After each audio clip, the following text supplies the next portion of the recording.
Hello class 5th, good morning and welcome back in my school Vidya Niketan and I'm Sunita Srivastava. बच्चों चलिए आज हम शुरू करेंगे एयर एंड वाटर का पार्ट 2 जिसमें हम अपने चैप्टर के रिमेनिंग टॉपिक्स को क्लियर करेंगे।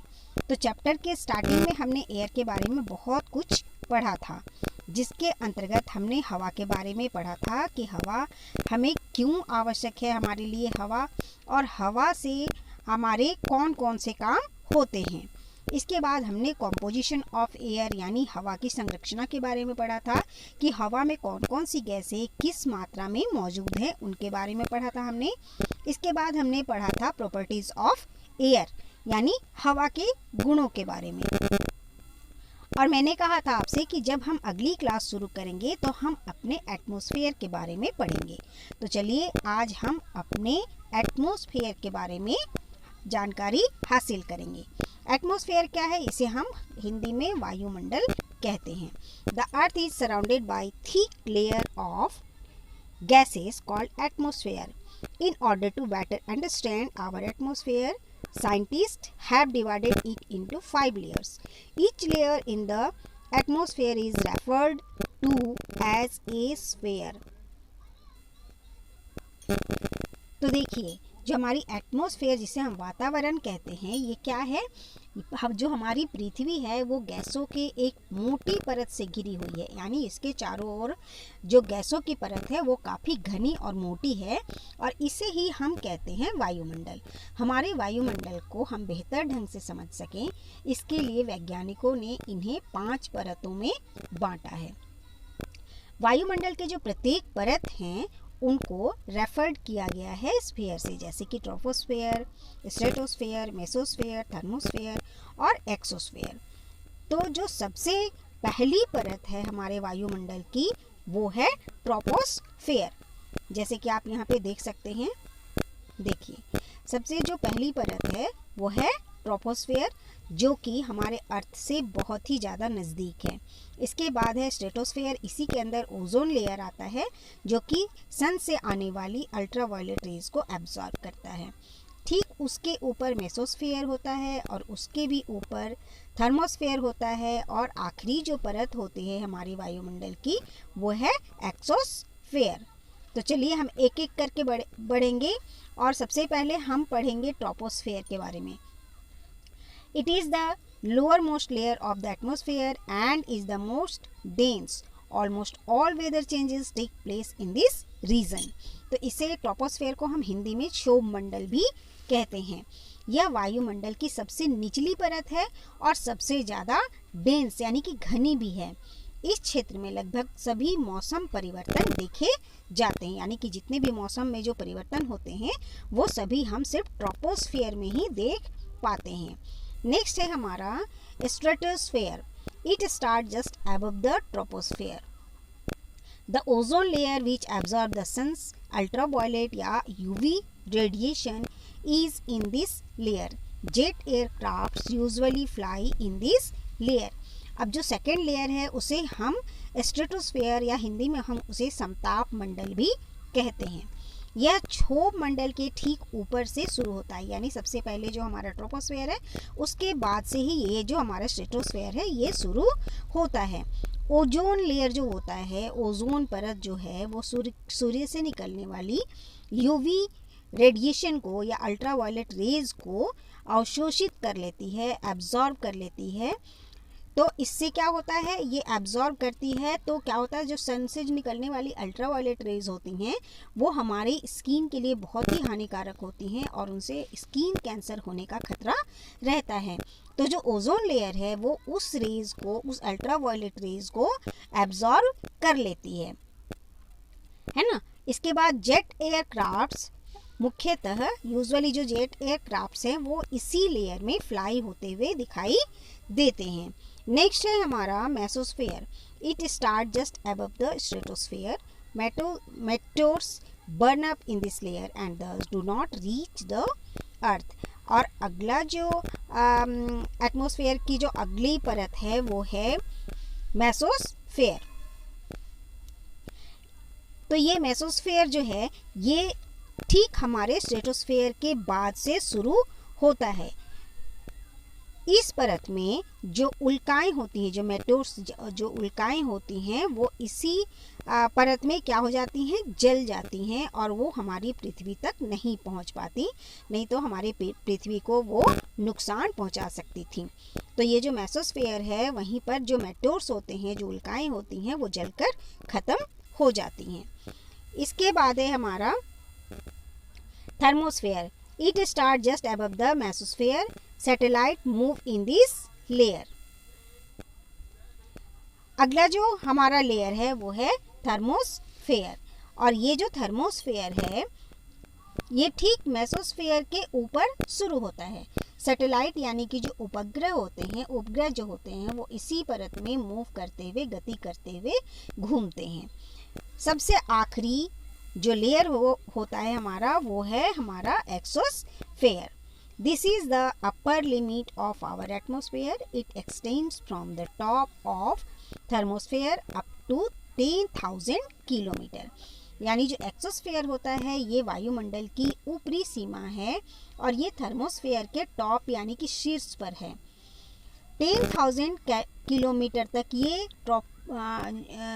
थर्मोस्फेयर के ठीक 10,000 किलोमीटर ऊपर तक ये फैला हुआ है। यानी अगर हम एक्सोस्फेयर के बारे में ये कहें कि एक्सोस्फेयर वायुमंडल की ऊपरी सीमा है और ये थर्मोस्फेयर के टॉप यानी कि शीर्ष से 10,000 किलोमीटर तक फैला हुआ है। आगे है the earth's atmosphere help us in many ways. In blocks the sun UV rays from reaching the earth. These UV rays can cause various diseases including skin cancer. It also prevents meteors from reaching the Earth's surface. You have already read how the different gases present in the atmosphere are useful to us.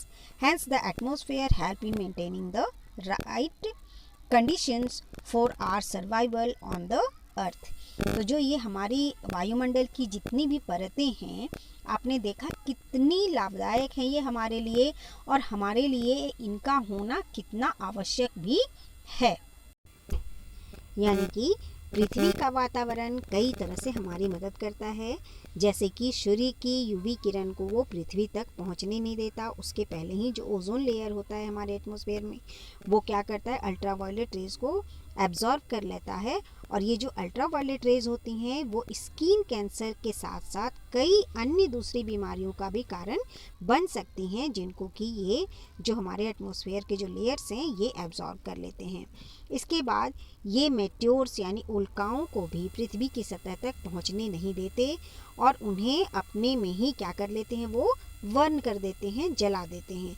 नहीं तो जो ये उल्काएं हैं ये पृथ्वी की सतह तक पहुंचकर पृथ्वी को नुकसान पहुंचा सकते थे। इसके अलावा आपने पहले ही पढ़ा हुआ है कि वायुमंडल में उपस्थित जितनी भी गैसें हैं वो किस प्रकार से हमारे लिए उपयोगी हैं। इसीलिए वातावरण या जो हमारा ये एटमॉस्फेयर है, ये पृथ्वी पर हमारी ज़िंदगी बनी रहे, हमारा पृथ्वी पर जो जीवन है, वो जो अस्तित्व है हमारा, वो कायम रह सके, उसके लिए ये सही परिस्थितियों को बनाए रखने में मदद करता है। चलिए अब हमारा अगला टॉपिक है वाटर एंड इट्स सोर्सेज, यानी जल और उनके स्रोत। स्रोत क्या होते हैं? जिनसे जल हमें मिलता है उन्हें हम जल स्रोत कहते हैं। Water is one of the most common substance on the earth, covering over 70% of the surface of the earth। यानी कि जो पानी है ये पृथ्वी पर आम पदार्थों में से एक है, जो कि पृथ्वी सतह के 70% से भी अधिक के भाग को कवर करता है। Water is found in seas, lake, river, pond. Glaciers क्या होते हैं? हिमनद, जो कि जमी हुई नदियाँ होती हैं उन्हें हम कहते हैं glaciers. Under the ground as well as in the air, but out of all the water that is available, very little is usable to us. Water in the seas and oceans is salty and cannot be used, while water in the glaciers is frozen and is not freely available. तो देखिए ये जो पानी है ये हमें कहाँ कहाँ से मिल जाती है। पानी हमें समुद्रों से, झीलों से, नदियों, तालाबों, हिमनदों जिन्हें हम ग्लेशियर्स कहते हैं, ज़मीन के नीचे और हवा में भी ये पाया जाता है।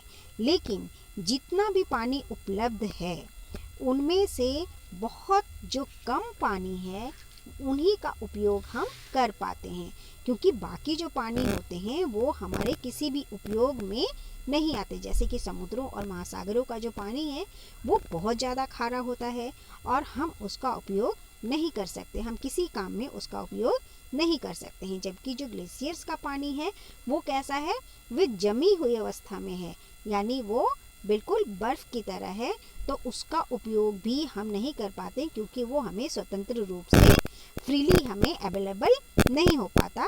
तो इसलिए हम उन ग्लेशियर्स के पानी को भी यूज़ में नहीं ला सकते हैं। The main source of water on the earth is rain. तो जल का मुख्य स्रोत जो है हमारी पृथ्वी पर वो क्या है, वो है बारिश का पानी। Rain fields, ocean, seas, lake and other water bodies. जो रेन है, बारिश है, वो क्या करती हैं, वर्षा जो है वो महासागरों को, समुद्रों को, झीलों को और अन्य जल के निकायों को क्या कर देती हैं, वो भर देती हैं। This is known as surface water, और इसे ही हम सतही जल के रूप में जानते हैं। Rain water that seeps under the ground is called groundwater. Our main source of drinking water is the surface water from large river and groundwater that we draw out from wells and tube wells.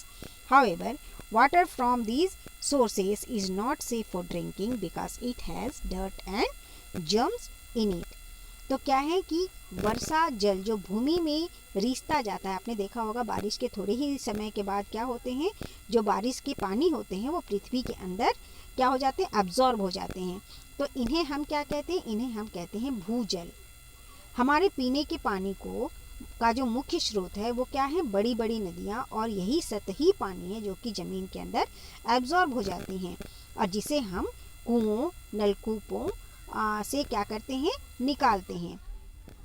इन स्रोतों का पानी पीने के लिए सुरक्षित नहीं होता है क्योंकि इनमें बहुत सी गंदगी और बहुत से तरह के कीटाणु भी मौजूद होते हैं। तो हम अपने पानी को पीने लायक बनाते हैं और इनकी जो इम्प्योरिटीज़ हैं, इनमें जो अशुद्धता हैं, उन्हें हम क्या करते हैं, उनको दूर करते हैं। तो हम अगले टॉपिक में इन्हीं इम्प्योरिटीज़ को किस तरह से दूर करते हैं और कितने तरह की इम्प्योरिटीज़ होती हैं उनके बारे में पढ़ेंगे। चलिए अब हम बढ़ते हैं अगले टॉपिक की तरफ और हमारा अगला टॉपिक क्या है, इम्प्योरिटीज़ इन वाटर, यानी जल में उपस्थित अशुद्धियाँ। इम्प्योरिटी जो गंदगी यानी जो अशुद्धियाँ होती हैं जो कि हमारे पानी को गंदा कर देती हैं, उनके बारे में हम पढ़ेंगे। तो आइए हम पढ़ते हैं। The water we drink should be free from germ, mud, dirt, salts and any other type of impurity. Things that make water unsafe for drinking are called impurities. These can be of two types, insoluble and soluble. The impurities that dissolve in water like salt are called soluble impurities. The impurities that do not dissolve in water like sand are called insoluble impurities. पानी में जो अशुद्धियाँ होती हैं जिन्हें कि हम देख नहीं पाते हैं, कई बार ऐसी अशुद्धियाँ भी हमारे पानी में मौजूद होती हैं। हम जो भी पानी पीते हैं वो कैसा होना चाहिए, कीटाणुओं, कीचड़, गंदगी, लवण और किसी भी तरह की अशुद्धता से वो मुक्त होनी चाहिए। तो वे चीज़ें जो कि हमारे पानी को पीने के लिए असुरक्षित बना देती हैं वो अशुद्धियाँ या इम्प्योरिटीज़ कहलाती हैं। और ये अशुद्धियाँ दो प्रकार की होती हैं, एक होती हैं अघुलनशील यानी इनसॉल्युबल और दूसरी होती हैं घुलनशील जो कि पानी में पूरी तरह से घुल जाती हैं और उनको हम सॉल्युबल इम्प्योरिटीज़ कहते हैं। तो वे अशुद्धियाँ जो कि जल में सॉल्ट की तरह घुल जाती हैं, यानी जैसे हम नमक और पानी को घोलते हैं तो कैसे घुल जाते हैं, तो कि पता ही नहीं चलता कि उनमें कुछ घुला है अगर हम बाहर से देखें और ना चखें तो इन्हीं इस तरह की जो अशुद्धियाँ होती हैं जो पानी में बिल्कुल अच्छी तरह से घुल जाती हैं, इन्हें हम घुलनशील अशुद्धियाँ कहते हैं। कुछ ऐसी भी अशुद्धियाँ होती हैं जो कि पानी में नहीं घुलती, जैसे कि रेत की तरह पानी में नहीं घुलने वाली जो अशुद्धियाँ होती हैं उन्हें हम कहते हैं अघुलनशील अशुद्धियाँ, क्योंकि जब आप रेत और पानी को घोलेंगे तो रेत पानी में कभी भी नहीं घुलेगा, तो इसे हम क्या कहेंगे, अघुलनशील अशुद्धियाँ। चलिए आगे हम बढ़ते हैं और अब हम पढ़ेंगे removing insoluble impurities from water, यानी पानी में से इनसॉल्युबल क्या होते हैं, अघुलनशील अशुद्धियों को हटाना। जो अशुद्धियाँ नहीं घुलती हैं पानी में उन्हें हम कैसे हटाएंगे, जैसे मान लीजिए सैंड है और वाटर है वो मिक्स हो जाते हैं, तो उन्हें हम कैसे हटा सकते हैं, उन्हें हम फिल्टरेशन से हटा सकते हैं। तो आइए हम इसे पढ़ेंगे। Common insoluble impurities like sand and mud can be separated from water through filtration. To separate sand and water, we can use the filtration method.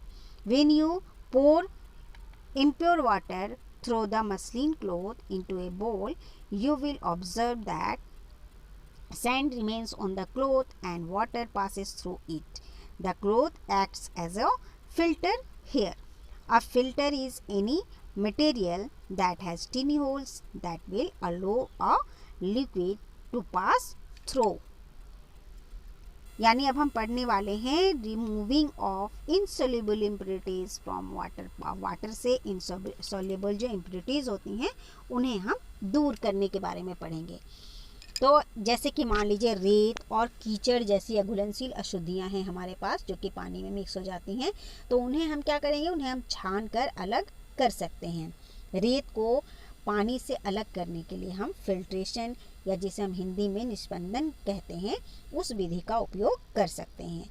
जैसे मसलिन क्लॉथ यानी क्या होता है, मलमल का कपड़ा। मलमल का कपड़ा कैसा होता है, ये बिल्कुल ही कॉटन का कपड़ा होता है और बहुत ही पतला होता है, इसमें बहुत बारीक छेद होती हैं, बहुत पतला होता है, ये महीन होता है। और इसमें से जो हमारे पास इनसॉल्युबल इम्प्योरिटीज जो पानी में मिक्स हैं उन्हें हम क्या करेंगे, मलमल के कपड़े से हम छानेंगे। तब क्या होगा, जो अशुद्ध जल है उनको जब हम उस कपड़े के ऊपर से गुजारेंगे तब क्या होगा कि जो रेत है, रेत और पानी मान लीजिए मिक्स हो गया है, तो रेत जो होगा वो क्या होगा, उस मसलिन क्लॉथ में, उस मलमल के कपड़े में छन जाएगा और जो पानी है वो आपके बोल में, दूसरे बोल में जिसमें आप छान रहे हैं उसमें वो पानी इकट्ठा हो जाएगा। ठीक है, तो यहाँ पर जो मसलिन क्लॉथ्स है, जो आपका मलमल का कपड़ा है, वो एक फ़िल्टर की तरह काम करता है। और फिल्टर क्या होता है, फिल्टर एक ऐसा मटेरियल होता है, फिल्टर एक पेपर होता है। कैसा होता है ये देखिए, ये होता है बिल्कुल ऐसे गोल होता है, ठीक है, और इसमें बहुत बारीक बारीक छेद होती हैं। ठीक है, तो इस तरह का ये आपको कहीं भी जो केमिस्ट शॉप वगैरह होती है ना, वहाँ पर आपको ये मिल सकता है। तो आप अगर देखना चाहें तो आप ला कर देख सकते हैं। और अगर आपके पास जैसे इनसॉल्युबल इम्प्योरिटीज़ आप पानी में मिला लीजिए, सैंड और वाटर को, और आप इसमें छान कर इसे करके देख सकते हैं। ओके, तो जो यहाँ पे हमने मसलिन क्लॉथ्स का इस्तेमाल किया था वो हम यहाँ पर फ़िल्टर पेपर से भी कर सकते हैं। तो फ़िल्टर पेपर में क्या होते हैं, बहुत बारीक बारीक जो छेद होती हैं उनसे क्या होती है, जो लिक्विड को पास कराया जाता है। तब क्या होता है, जो पानी है वो उस फिल्टर पेपर के थ्रू जब पास होता है तो जो भी इनसॉल्युबल इम्प्योरिटीज़ हैं वो उस फिल्टर पेपर में बच जाता है, जो साफ पानी है वो दूसरे बोल में इकट्ठा हो जाता है। ठीक है, तो चलिए अब हम आगे यहाँ पर एक एक्टिविटी करेंगे और इस एक्टिविटी के थ्रू हम देखेंगे कि फिल्ट्रेशन मेथड क्या होता है और फिल्टर पेपर से किस तरह से हम इनसॉल्युबल इम्प्योरिटीज़ को दूर कर सकते हैं। चलिए हम देखते हैं कि फिल्ट्रेशन कैसे होता है। तो सबसे पहले हमने क्या करना है, fold a filter paper into a cone and place it in a funnel. Now place the funnel in the neck of a beaker or bottle. तो हमने क्या करना है, एक फ़िल्टर पेपर लेना है। फ़िल्टर पेपर कैसा होता है, गोल, मैंने अभी आपको बताया था, और इसको कोन की शेप में फोल्ड कर देना है। ठीक है, इस तरह से, और इसके बाद इसको इस फनल के अंदर डालना है। इसके अंदर आपको दिख रहा होगा ये फ़िल्टर पेपर है जो इस फनल के अंदर कोन बना के डाला हुआ है। ओके, इसके बाद pour muddy water into the funnel and keep it aside for a few second. इसके बाद इस फनल के अंदर जिसमें कि फ़िल्टर पेपर लगा हुआ है उसमें हम मडी वाटर को डालेंगे। और थोड़ी सेकेंड्स के लिए उसे हम छोड़ देंगे, कुछ सेकेंड्स के लिए उसको हम छोड़ देंगे। You will observe clean water drops, यहाँ पे क्लीन भरिए, क्योंकि क्या होगा जब आप इसमें मडी वाटर को डालेंगे तो जो फिल्टर पेपर है उसमें जो मड है या जो सैंड के पार्टिकल्स हैं वो उसमें फिल्टर हो जाएंगे एंड क्लीन वाटर ड्रॉप्स जो हैं वो आपको बॉटल या बीकर में दिखाई देगा। तो यहाँ पे हम लिखेंगे you will observe clean water drops into the bottle और बीकर। और सैंड या मड यहाँ पे लिखेंगे मड, क्योंकि हमने मडी वाटर डाला था तो mud remains on the filter paper. और जो मड होते हैं, जो कीचड़ का भाग होगा, वो क्या कहाँ रह जाएगा, वो फिल्टर पेपर में रह जाएगा। दस you get filtered clean water, और इस तरह से आपको साफ पानी, स्वच्छ पानी आपको बीकर में मिल जाएगा। ठीक है, आइए अब यहाँ देखिए, sedimentation and decantation method can also be use to remove insoluble impurities from water. यानी पानी में जो अघुलनशील अशुद्धता है, इनसोल्यूबल इम्प्योरिटीज जो पानी में हैं, उन्हें हम सेडिमेंटेशन और डिकेंटेशन मेथड से भी दूर कर सकते हैं। तो सेडिमेंटेशन एंड डिकेंटेशन मेथड क्या होता है, आइए यहाँ पे हम देखते हैं। Take a mixture of sand and water in a glass, एक ग्लास में आप सैंड एंड वाटर के मिक्सचर को लीजिए।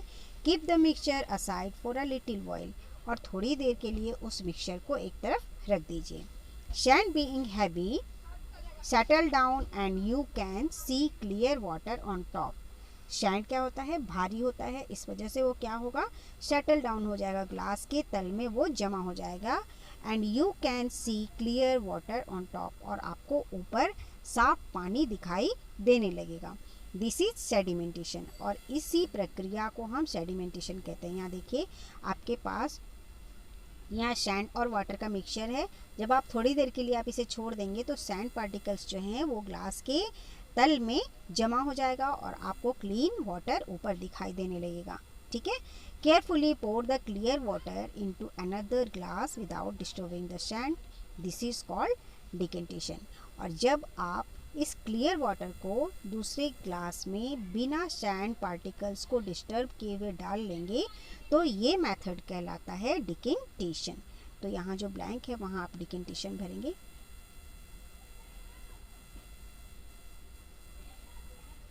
ठीक है, डिकेंटेशन भर लीजिए इसमें।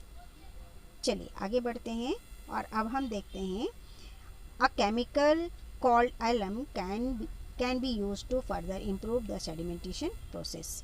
यानी फिटकरी नामक जो रसायन है उसका उपयोग सेडिमेंटेशन मेथड को और भी अच्छा और भी बेहतर बनाने के लिए किया जाता है। तो जो ये एलम होता है, जो ये फिटकरी होती है, वो कैसा दिखाई देता है, वो दिखाई देता है बिल्कुल बर्फ़ की तरह होता है, वो ट्रांसपेरेंट होता है। और जब आप इसे इम्प्योर वाटर में एक बार आप इसे घुमाकर निकाल देंगे तो जितनी भी इम्प्योरिटीज़ उस पानी में हैं वो सब क्या हो जाएंगी, वो सब उस बर्तन के तल में जाकर जमा हो जाएंगी और बिल्कुल साफ पानी आपको उस बर्तन में दिखाई देने लगेगा। तो आप याद रखिएगा, ये आपके एग्ज़ाम में आ सकता है। ठीक है, चलिए removing soluble impurities from water. अब वाटर में से जो सॉल्युबल इम्प्योरिटीज़ हैं, जो घुलनशील अशुद्धता हैं, उन्हें हम कैसे दूर कर सकते हैं। Impurities that are soluble in water can be removed by distillation and evaporation method. तो जो इम्प्योरिटीज़ जो कि घुलनशील होती हैं उनको हम डिस्टिलेशन और इवेपोरेशन मेथड से दूर कर सकते हैं। इन distillation impure water is heated till it boil. Boiling leads to formation of water vapor. The impurities are left behind. The vapors enter the condenser that is kept cool using cool water from a tap. Water vapors inside the cool condenser turn into water again and gets collected in a flask. अब जो हमारे पास impurities हैं वो पानी में घुली हुई हैं, उनको हम दूर करने के लिए क्या करेंगे, कौन सा मेथड अपनाएंगे, डिस्टिलेशन और इवेपोरेशन। ठीक है, तो डिस्टिलेशन मेथड जो होता है उसमें जो इम्प्योर वाटर होता है उसको तब तक हम गर्म करते हैं जब तक कि वो उबलने न लगे। जब पानी उबलने लगेगा तो क्या उबलने लगेगा, उनमें से भाप बनने लगेंगे, उनमें भाप निकलने लगेंगे। तो हम क्या करेंगे इसको, अब देखिए यहाँ पे ये यहाँ आपको कुछ डायग्राम दिख रहा होगा, ठीक है। तो जब हम अशुद्ध पानी को गर्म करेंगे, ठीक है, तो इस मेथड को हम डिस्टिलेशन कहते हैं। यहाँ पर हम अशुद्ध पानी लेंगे, जो इम्प्योर वाटर है हमारे पास, उसको हम लेंगे और अब हम क्या करेंगे, इसे गर्म करेंगे। तो उबालने से क्या होगा, जलवाष्प बनने लगेगा, भाप बनने लगेगा और जो अशुद्धियाँ हैं वो पीछे छूट जाएंगी। जो भाप है, इसमें जो वाटर वेपर है, ये देखिए यहाँ से ये भाप बनकर क्या होगा, निकलेगा और इस कंडेंसर में जाने लगेगा। कंडेंसर को हम क्या करेंगे, पहले ही नल के ठंडे पानी से इस कंडेंसर को हम ठंडा कर लेंगे। यहाँ से देखिए यहाँ पे ये गर्म भाप आ रहा है और इस कंडेंसर को हमने ठंडा रखा हुआ है। तो कंडेंसर के ठंडा होने से जो भाप यहाँ आ रहा है वो क्या हो जाएगा, बिल्कुल फिर से दोबारा से क्या हो जाएगा, वो ठंडे सतह में आते ही भाप पानी में बदल जाएगा। तो जो कंडेंसर हमने ठंडा कर रखा था उसमें ये भाप क्या हो गया, पानी में बदल गया और पानी में बदलने के बाद ये दूसरे फ्लास्क में इस तरह से पानी बनकर जमा हो जाता है, ठीक है। तो हम क्या डिस्टिलेशन मेथड क्या होता है, डिस्टिलेशन में जो अशुद्ध और इम्प्योर वाटर होता है उसको उबाला जाता है। उबालने से जो जलवाष्प बनती है और जो अशुद्धियाँ हैं वो पीछे छूट जाती हैं और जो भाप है वो कंडेंसर में चला जाता है। इस कंडेंसर को पहले से ही नल के ठंडे पानी से ठंडा किया जाता है, करके रखा जाता है और जब ठंडे कंडेंसर में भाप जाता है तो वो क्या हो जाता है, पानी में बदल जाता है और फिर ये पानी दूसरे फ्लास्क में जमा हो जाता है। इसे ही हम कहते हैं डिस्टिल वाटर। आपने नाम जरूर सुना होगा डिस्टिल वाटर का। तो यही कहलाता है डिस्टिल वाटर। ओके, चलिए आगे पढ़ेंगे। This distilled water is purest form of water and is free from any germ or impurities. It is used in laboratories and medicines. तो जो ये डिस्टिल्ड वाटर हैं ये पानी का सबसे शुद्धतम रूप है। ये बहुत ही शुद्ध होता है और इसमें किसी भी तरह के जर्म्स या इम्प्योरिटीज़ नहीं होते हैं। इनका उपयोग सिर्फ कहाँ होता है, लेबोरेटरीज यानी प्रयोगशालाओं में होता है और मेडिसिन्स और दवाइयों को बनाने के लिए किया जाता है। इस तरह का जो डिस्टिल वाटर होता है इसे हम पीने के लिए इस्तेमाल नहीं कर सकते हैं, ठीक है। नेक्स्ट चलिए आगे बढ़ते हैं। Another method is evaporation where a mixture of salt and water is heated for some time. The water change into vapour and salt is left behind. जो दूसरी मेथड है इवेपोरेशन का, जिसे हम वाष्पोत्सर्जन भी कहते हैं, तो उसमें क्या होता है, उस मेथड में क्या होता है, मान लीजिए आपके पास सॉल्ट और वाटर का मिक्सचर है और जब आप इसे गर्म करेंगे तो जो वाटर है वो हीट हो जाएगा, गर्म हो जाएगा और भाप बनकर वो उड़ जाएगा और जिस बर्तन में आप इसे गर्म कर रहे थे उस बर्तन में नमक बचा हुआ रह जाएगा। तो इस मेथड को हम कहते हैं इवेपोरेशन। ये है डिस्टिलेशन। आपको इसे घर पे बना के इस डायग्राम की प्रैक्टिस करनी है क्योंकि हो सकता है आपके एग्जाम में ये आए, ठीक है। चलिए अब हम करेंगे चेक योर प्रोग्रेस और यहाँ पे जो हमारा पहला क्वेश्चन है, एयर रिक्वायर्ड फॉर फोटोसिंथेसिस, तो इसमें हम भर देंगे कार्बन डाइऑक्साइड। तो हम लिखेंगे CARBON कार्बन और डाइऑक्साइड भरेंगे DIOXIDE डाइऑक्साइड हो गया। Pressure of air at mountain tops, तो हमने पढ़ा था ना कि माउंटेन टॉप पे जाते ही जो एयर प्रेशर हो जाता है, जो होता है वो क्या हो जाता है, रिड्यूस हो जाता है, कम हो जाता है। तो हम यहाँ पे रिड्यूस भरेंगे तो REDUCE। ओके, यहाँ मैं ढंग से नहीं लिख पा रही हूँ पर आपको स्पेलिंग बोल रही हूँ, आप अपनी बुक में भरें। Water used in lab and in medicine, water जो कि लैब में यानी लेबोरेटरीज में जो इस्तेमाल होती हैं और जो मेडिसिन बनाने के लिए यूज़ होती हैं, वो कौन सा वाटर होता है, उसे हम कौन सा वाटर कहते हैं, डिस्टिल्ड वाटर। तो यहाँ पे हम भरेंगे उसकी स्पेलिंग। तो यहाँ पे मेरे पास जगह नहीं है तो मैं यहाँ नंबर डाल के लिख रही हूँ, ठीक है। नंबर 3 का है डिस्टिल्ड वाटर, DISTILLED लिखेंगे हम यहाँ पे, DISTILLED distilled water. Okay, number 4 में है a chemical use to improve sedimentation rate. तो नंबर 4 का एलम लिखेंगे, ALUM, या फिटकरी जिसे हम कहते हैं, मैंने भी आपको पढ़ाया था। और नंबर 5 में है the atmosphere protect us from these raise. जो एटमोसफेयर है वो हमें इस रेज से बचाता है। कौन सा रेज है ये है अल्ट्रा वायलेट रेज। तो ULTRA अल्ट्रा, और वायलेट भरेंगे VIOLET ultraviolet rays. Okay, तो ये हमने अल्ट्रा वायलेट दिया, आप UV भी लिख सकते हैं, ठीक है। क्लीन ड्रिंकिंग वाटर यानी पीने का साफ पानी। Water that look clean may not safe for drinking as it may contain germs, therefore it has to be purified to make it suitable for consumption. Water from rivers and ponds is purified by sedimentation, filtration, chlorination method before it reaches our homes. पीने का जो पानी है वो बिल्कुल कैसा होना चाहिए, साफ़ होना चाहिए, स्वच्छ होना चाहिए। लेकिन क्या होता है, साफ़ दिखने वाला पानी कभी कभी सुरक्षित नहीं होता है क्योंकि इसमें कीटाणु हो सकते हैं। इसीलिए इसे उपयोग के लिए उपयुक्त बनाना पड़ता है, पीने के योग्य बनाना पड़ता है, जिसे हम शुद्ध करना कहते हैं। तो हमारे घरों तक पहुंचने से पहले जो पानी है जो कि नदियों और तालाबों से लिया जाता है उसे सेडिमेंटेशन और फिल्ट्रेशन, क्लोरीनेशन मेथड से इनको साफ़ किया जाता है, शुद्ध किया जाता है। तो सबसे पहले जो यहाँ पे देखिए आप, ये है प्यूरिफिकेशन ऑफ वाटर यानी कि पानी का शुद्धिकरण। कैसे होता है ये? सबसे पहले रिवर और pond water is pumped into a large tank. एक बहुत बड़े टैंक में इस पानी को इकट्ठा किया जाता है जो नदियों और तालाबों से लिए जाते हैं, ठीक है। नदियों और तालाबों से पानी को लेकर एक बहुत बड़े टैंक में इसे इकट्ठा किया जाता है, ठीक है। इसके बाद the water is kept undisturb for some time so that heavier impurities can settle down, जिसे हम सेडिमेंटेशन कहते हैं। Alum is added to further purify water.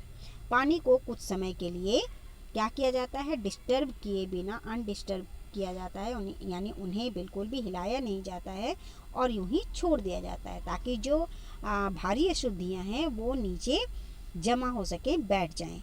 पानी को और भी ज़्यादा शुद्ध करने के लिए इसमें थोड़ी फिटकरी का भी इस्तेमाल किया जाता है। इसके बाद क्या होता है,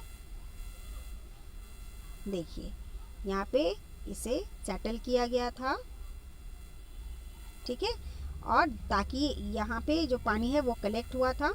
इसके बाद इसको बिना डिस्टर्ब किए छोड़ दिया जाता है ताकि जो हैवियर इम्प्योरिटीज़ हैं वो इसके तल में जमा हो जाएं।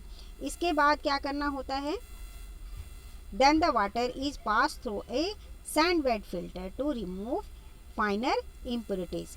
इसके बाद इस पानी को सैंड बेड फिल्टर के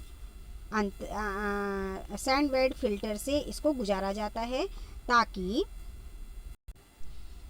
जो पानी में महीन और बारीक अशुद्धियां हैं वो दूर हो सके। जो सैंड बेड में जब पानी को गुजारा जाता है तो क्या हो जाता है, वो सैंड बेड में जो महीन अशुद्धियां हैं वो रुक जाती हैं और इस तरह से पानी साफ़ हो जाता है।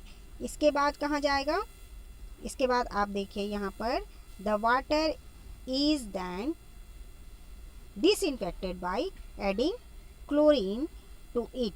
This is called chlorination. तो यहाँ पे इसके बाद क्या होता है, इस पानी में क्या मिलाया जाता है, डिसइंफेक्ट करने के लिए इसमें क्लोरीन डाला जाता है। दिस इज कॉल्ड क्लोरीनेशन और इसे क्लोरीनीकरण कहते हैं, ठीक है। इसके बाद है, देखिए इसके बाद यहाँ पर ये पानी डिसइंफेक्ट हो गया और अब यहाँ पे पानी कलेक्ट हो रहा है और इसके बाद है ये देखिए chlorinated water is then stored in large tank. अब क्लोरीनेटेड वाटर जो है वो एक बड़े टैंक में जमा हो जाता है एंड सप्लाइड टू यूज़र, और इसके बाद उपभोक्ताओं तक वो सप्लाई किया जाता है थ्रू पाइपलाइन के थ्रू उपभोक्ताओं तक वो पानी पहुंचाया जाता है। तो आपने देखा कि सबसे पहले जो रिवर और पॉन्ड का पानी था उसे एक बड़े टैंक में जमा किया जाता है और उसे वहाँ पर थोड़ी देर के लिए छोड़ दिया जाता है, ठीक है।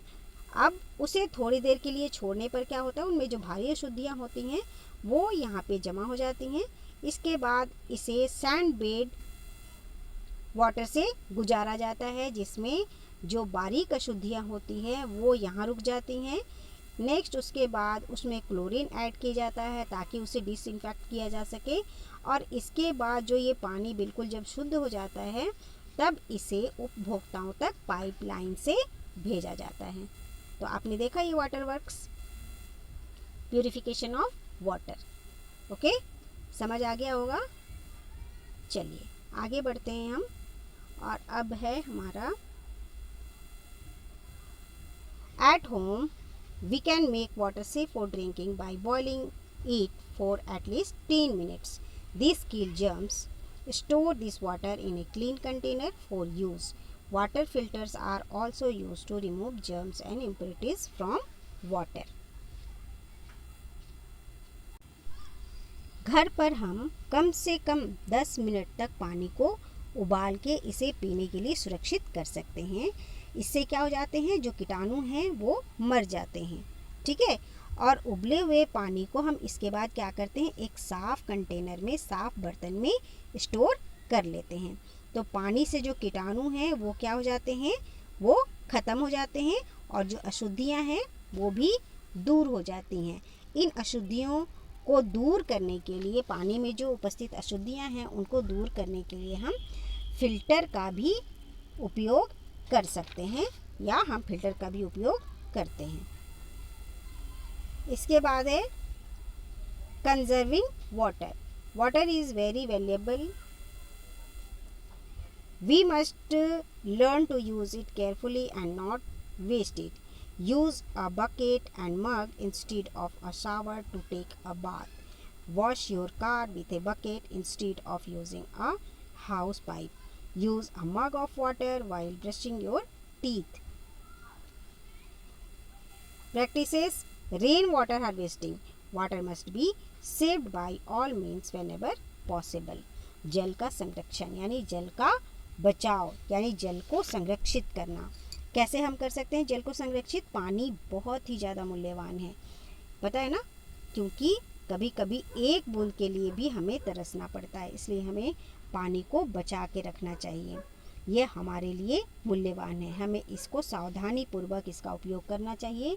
और इसका उपयोग हम किस तरह सावधानी पूर्वक करें, इसको हमें ध्यान में रखना चाहिए, और इसे हमें कभी भी बर्बाद नहीं करना चाहिए। नहाने के लिए हमें शावर की जगह बाल्टी और मग का इस्तेमाल करना चाहिए, और पाइप की जगह बाल्टी का उपयोग करके हमें अपने कार को साफ़ करने के लिए करना चाहिए। हमें अपने दांतों को ब्रश करने के लिए एक मग पानी का उपयोग ही करना चाहिए।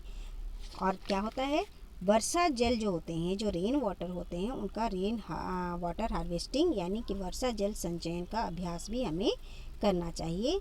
और जहाँ तक भी संभव हो हमें पानी की बचत करनी चाहिए।